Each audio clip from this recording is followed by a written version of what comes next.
Hello world, it's Saturday the 25th of January 2025 and tomorrow is the first competition day of the Western Cape Regional Gliding Competition.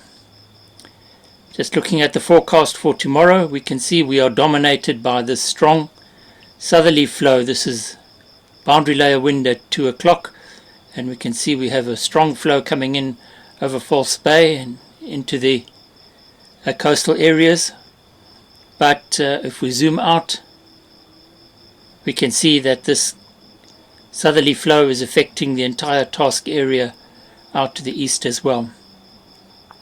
Where it comes round into the Breda Valley, it does some interesting things in the local area around Worcester. If we look at 5 o'clock, we can see the wind gets stronger both over the whole task area and in the Worcester Valley itself. There's some interesting effects like this sea breeze coming in through the gaps in the mountains. Now when there's a strong flow from the coast, the first thing we look at is the moisture levels.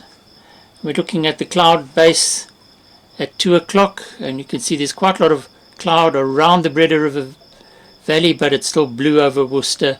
There's some high cloud here towards Rifisona end and some interesting cloud inland.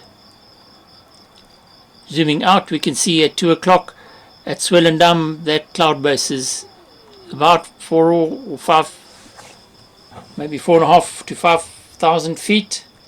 So still usable. But by 5 o'clock we can see that Swellendam is closed down. Everything to the east of Robertson is closed down. The entire Rifisona End mountains are under low cloud. So this day is going to be affected by low cloud from the middle to the late afternoon. And zooming into Worcester itself, you can see Worcester stays clear, but there's low cloud here right into the neck at Villiers-Dorp, and in Robertson area is getting pretty cut off.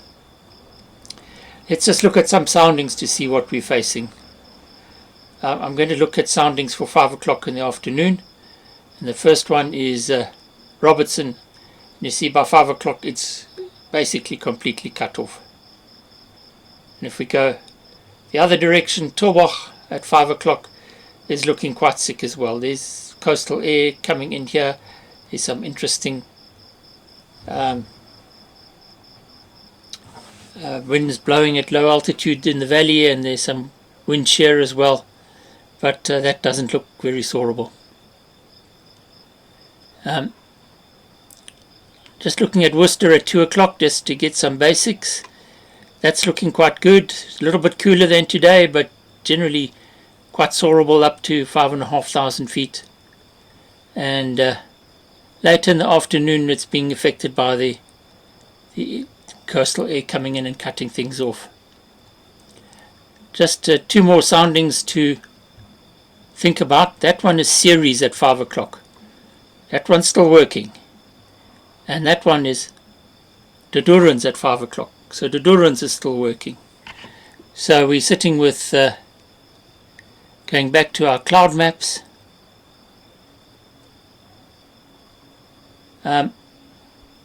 This cloud to the inland starts off at about 9,000 feet at 2 o'clock, a little bit lower to the east. Zooming out, there's a possibility of getting a task in on the eastern side of the Cederberg Mountains under cloud inland.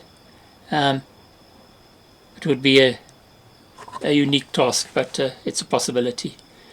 At 5 o'clock we can see that it's still open, but coming through the Hex River Valley here, things have the cloud base has dropped. Gets a little bit interesting, and if we look in a bit more detail we can see there's some cloud that's about 5,000 to 6,000 feet over the Ordenburg, a bit higher, 6,500 feet over the Matroosberg. So that's something that would have to be navigated either around, perhaps around the back, or below that cloud through the Hex River Valley. Both interesting, could be interesting flights. I'm busy recording this by torchlight because there's no power on the airfield, and